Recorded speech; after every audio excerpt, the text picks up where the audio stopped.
So plan for the day is Damn. In the wall. And by the time you recognize, I lost steering. No. I clipped the corner on the inside. not necessarily a good habit to be in. Let's give you a little bit more challenge. We're gonna change up the car a little bit. At the break point, and so it got really frustrating for me. All right, so I'm gonna talk you through the track a little bit. Joe is a creator and athlete with no racing experience, and Alec is a professional racing driver and coach. In 1 year, Alec is going to guide Joe on a journey from no experience to his professional racing license, taking Joe on a journey from rookie to pro.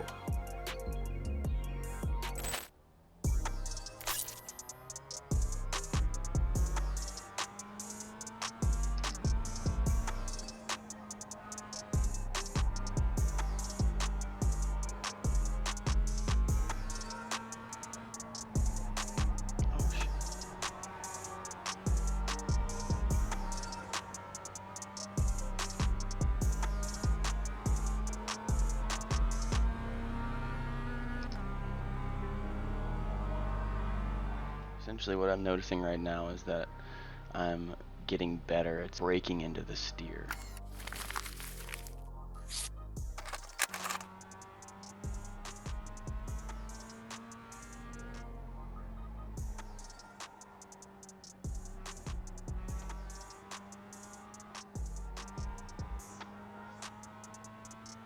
Just did 140, 150 laps, somewhere around there, got a lot more used to it. A lot more fine with the braking, turn in with the brake, rather than just turn with the steering wheel. My best time was a 59.8. I pretty consistently did a 101-ish. Feels good.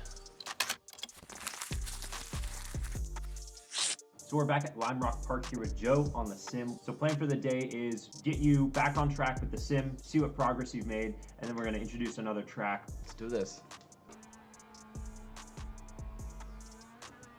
Oh no.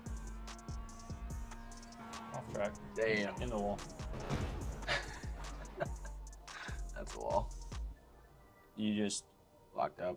no, you weren't right on the line and you just committed to full throttle anyways, and then didn't recognize that you were off. By the time you recognize you're out of sync, I lost steering. you had already lost traction basically on the front tire, and so it just was understeering way off.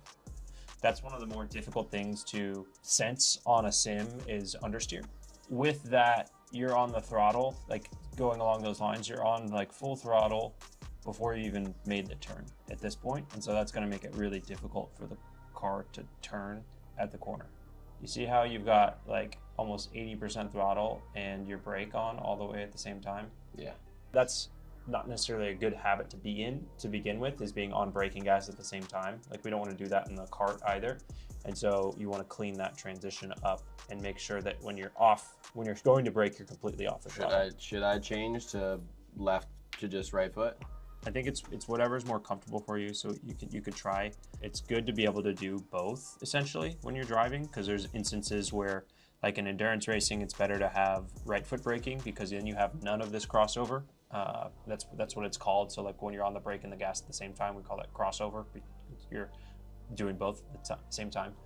And with crossover, you are adding more resistance into the equation. And so you end up wearing brakes out more quickly and burning more fuel than someone that has no crossover. Right. And so it's like in sprint racing it doesn't matter, but in endurance racing it's better to not have that. Okay. So we do 3 laps just focusing on off gas and brake. I don't care about the lap time. I just want you to focus on the technique of how you're braking. You stay at the right side of the track after this corner. You stay to the right and then into the pit lane. Slow down. Slow down. Slow down. Man, that's such a focus. Yeah. It's like, just, I'm sure the look on my face is just straight serious. That's what we're looking for though. Interesting to watch. You'll have like a really good lap and then a bunch of, a second off, right? And then around here is when I started telling you to do like for these 3 laps, I said, okay, work on the braking. So if we watch braking on down here, you see that? You see how you're like, okay, I'm getting ready to brake, and then so So I'm starting my brake and I'm still full throttle. So that's, you're thinking like brake, and the way that your mind is processing it, you're going brake and then I release off the gas. And so that's why I'm saying release the gas and brake. So what we're trying to clean up is that transition. And then if we switch to like lap 22, so there's still a little bit, but it's much better. So you're at half throttle and you're still getting the brake on. So that's a little bit better, but there's still more there. It's not like a move where it goes like this. It's a move where it goes like this. Yeah, and it's pretty much like, Yeah. if that makes sense, you know? So you want your Full off throttle. full off throttle, and not like a slow. It's like get your foot off there, and then the brake application, like the highest pressure happens at the start of the brake zone generally. And here, once you get to this part of the corner though, the throttle then becomes the, okay, I want to roll into the power for like application of accelerating out of the turn. I think after Joe's practice on this track with Lime Rock, he has a good understanding of like what the car feels like, which is the MX-5 Cup car that we've been running here. So for me, it's good. He has a really decent consistency around the track. I mean, his quickest lap being a 59.6, and then running like pretty much low 1 minutes for the rest of the time. Lime Rock is a great track for learning purposes. Because it's so short, you can get 150 laps in very easily in a sim session or in a day driving there in real life. What I've noticed, is your consistency was better, so you know what's coming up. You felt like probably in your mind you had a good idea of what you were doing on the track and what you wanted to do, and you could get the car to do what you wanted it to do. So the next thing is, let's give you a little bit more challenge. So we're going to be in a car that is a bit more difficult. A different car. Yeah, we're gonna change up the car a little bit. Well, first things first, to get a feel for this car, let's just put you back on Lime Rock and give you a track that you know. You don't want two things necessarily to be new if you can help it. Lime Rock in the Cayman to get a feel for it, and then we'll move you to a different track.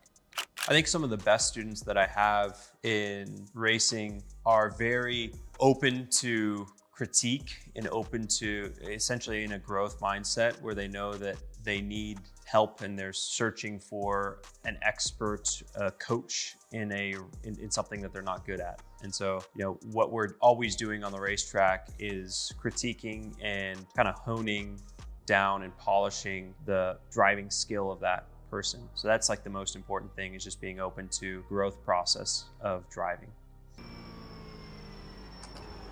Oops.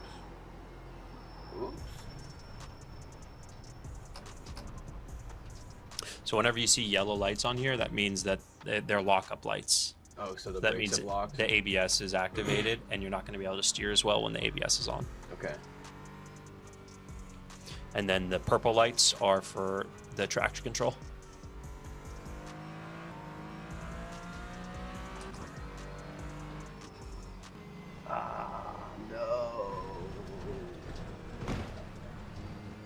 What happened there?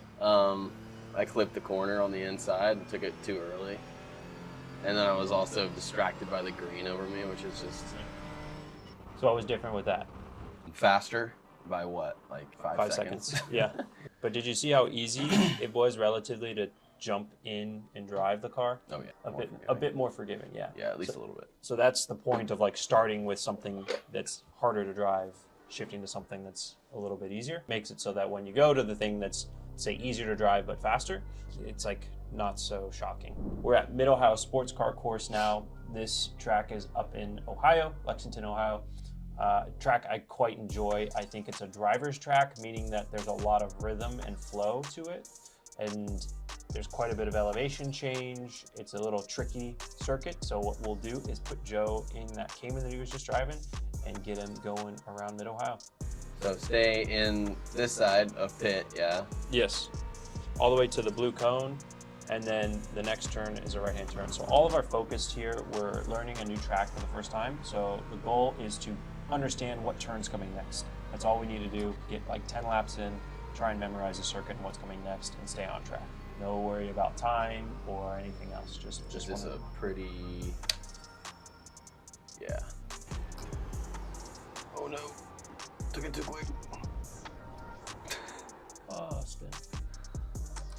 Braking, I think what we need to keep in mind for braking it's getting decent, but if you look, your initial pressure here, and then it keeps going up as we go through the brake zone. So we want that initial pressure to be the highest right at the start of the brake zone, and then work on releasing off. Throttle, look how early you are in the corner. So think about like where you're heading in the turn when you put on throttle. Again, talking about like a tangent line or a straight line basically from that point. If you draw a straight line from where you are now, it's way out here. For all the slow and medium speed turns, pretty much don't want to be on the throttle. The mouse. All right, so I'm gonna talk you through the track a little bit. I'll do a couple of laps. So it's about the 200 here. Kind of come in tight, release it out in the middle, and then back down to the apex. So come to the inside here and then back out to the outside. And you hold it tight here. So you see like the black pavement kind of everywhere? Mm-hmm. That ends up being about where you run the line with the outside tire. Basically here, so you'll start at the outside. The braking here is like right around the 100. Braking up here, about the 150 as well. So it's like managing, and you're managing with the pressure basically on the brake, like the angle of the car. So you're trying to do it with the throttle, you can do it with the brake as well. So higher brake pressure, higher angle. Exactly. So today we took Joe, put him on the track that I had worked with him before in the same car. We got him going around there pretty good. I felt like he had a good feeling for Lime Rock. We put him then in a Cayman GT4 RS, and that's a car that's gonna be used most across the board, but when I start seeing him get bad habits, we'll put him back in the MX-5.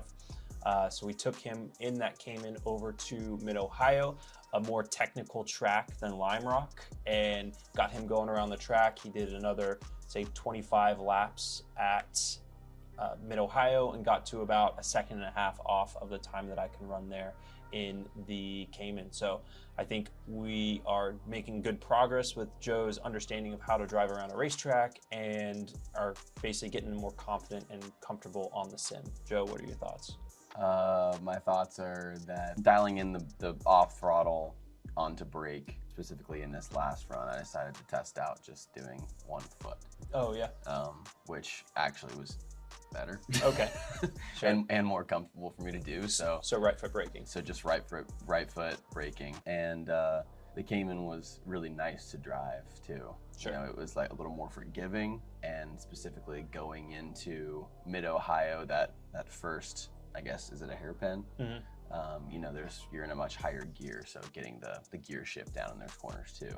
Feeling really good, and this track is super fun. This car is super fun. It's a lot more flowy, so you can get into the rhythm, and there's more left turns.